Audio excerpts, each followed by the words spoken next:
Hey everybody, welcome to another episode of Unboxing and Stuff Garage Edition. Today we're going to be taking a look at the Dewalt compact job site table saw and folding stand. Specifically the model is DW745S. So at this point, let's go ahead and just get it out of the box.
Okay, so now it looks like we have everything out of the box. Over here we have our stand that comes with the unit to set the saw up on. It looks like we have our fence right here. We have our blade guard here. And then we have a pusher, which I'm not exactly sure what that's called. So it's a miter gauge. It looks like it also has a push stick that comes with here attached to the fence. So at this point, I'm going to go ahead and get this thing all set up and then we'll take a closer look at it. Okay, and the first thing we're going to do to set this up is we're going to take our fence with the push stick towards the outside and we're going to lay it on here. There's a small tab on the front and back, and with the latches up, we're going to set it all into place and then lock the latches down, and that's how you secure your fence on here. So the next thing we're going to do is set the position of the riving knife. So we're going to go ahead and take this little block here, turn it quarter turn, and lift off this plate. We're then going to raise our blade to the maximum level.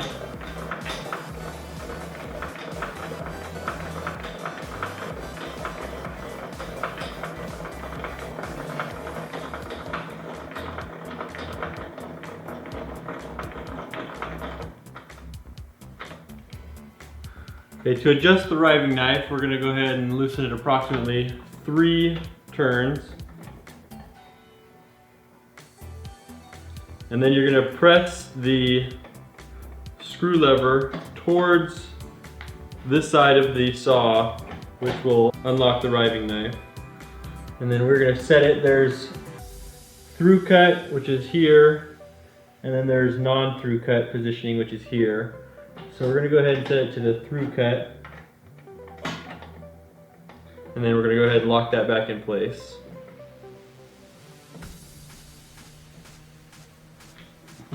Okay, we're going to go ahead and replace the throat plate,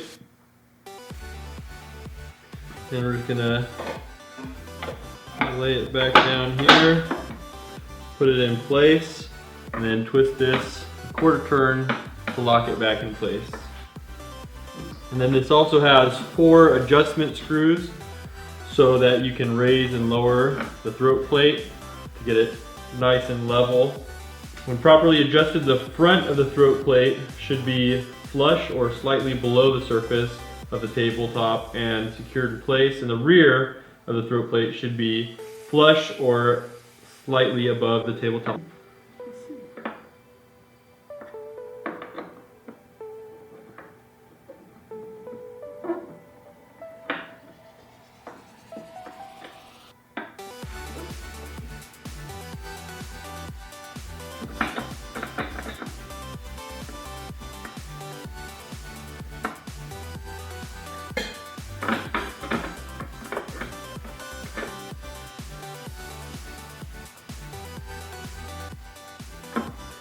Alright, that's good.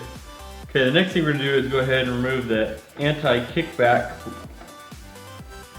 assembly here. Just stored there for storage. We're going to go ahead and bring it up to our blade. And then we're going to go ahead and set these right across the center. There's a hole on this assembly.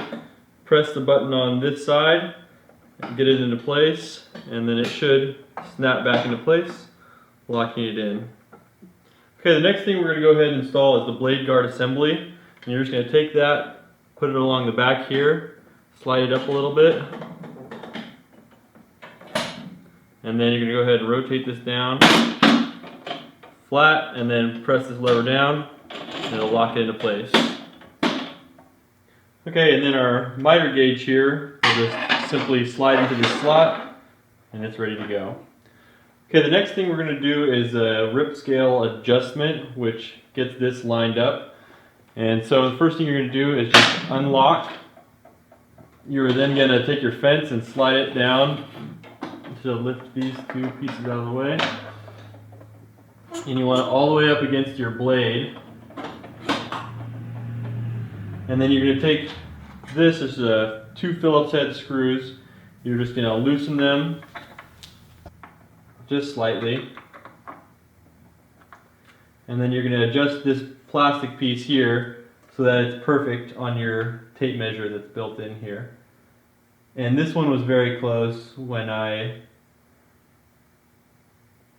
had pulled it out of the box.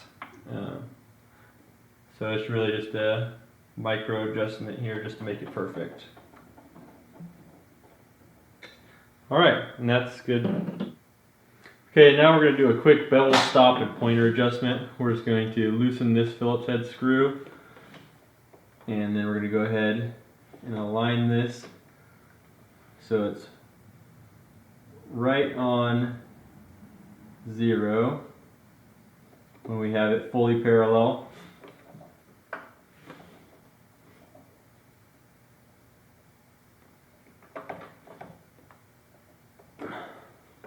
Perfect. Okay, next thing I'm going to do is go ahead and assemble the saw stand. We have 4 legs, and then we have 8 bolts. There's 4 bolts that are larger and then 4 bolts that are smaller. The larger bolts use a 13mm socket and wrench, and the smaller is 10mm. So first thing we're going to do is go ahead and assemble the stand.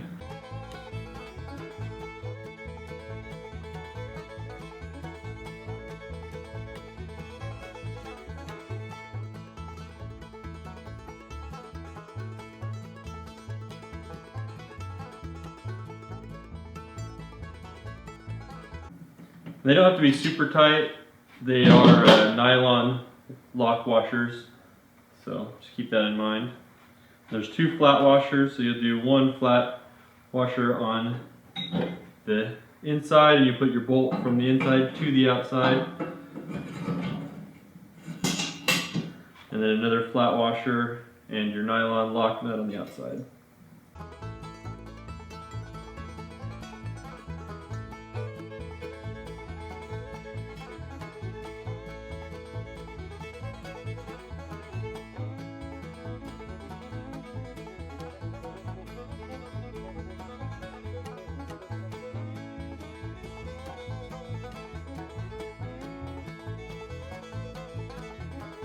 Okay, now the stand is complete. I believe the next portion will be to flip the stand, set the saw on top, and then go ahead and bolt it into place. So we're going to go ahead and get set up for that. Okay, so the next step is going to be actually put the saw on the stand. And there's actually handles on the left and right side. So just go ahead and pick it up.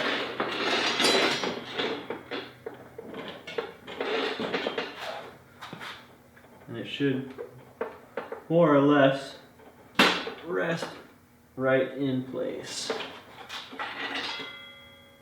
And then we're going to go ahead and repeat the same process. However, these bolts do not have nylon lock nuts on them, so just keep that in mind. And then I'm just going to go ahead and get them all in place this time, so that way the saw is secured onto the stand.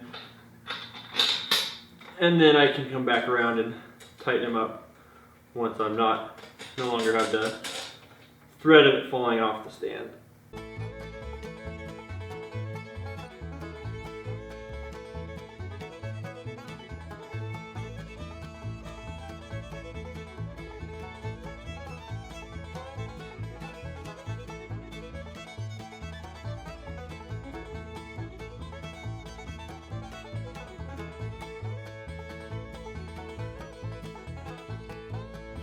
Alright, they're all nice and snug, so now we're just going to go ahead and take a quick look at all the features of the saw, and then we're going to try and make a few cuts and see how it does. Okay, so I want to show you guys how tall the stand is, and it's approximately 33 inches to the top of the table, which is a little short for someone as tall as me, but you know, it's not too bad. Okay, so here in the front we have a few things. We have your on and off switch. You actually lift the switch out to turn the saw on and push it in so you turn it off. Then we have our knob here which raises and lowers the saw blade. And then we have our lock which you can unlock so you can change the angle of the blade.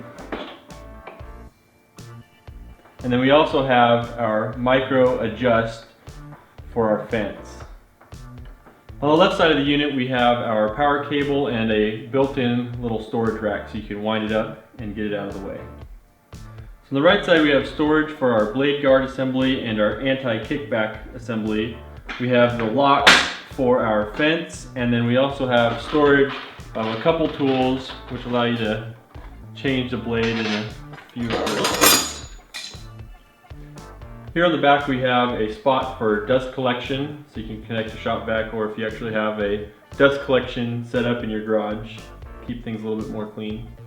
Okay, now we're just going to take a few quick cuts here and see how everything does.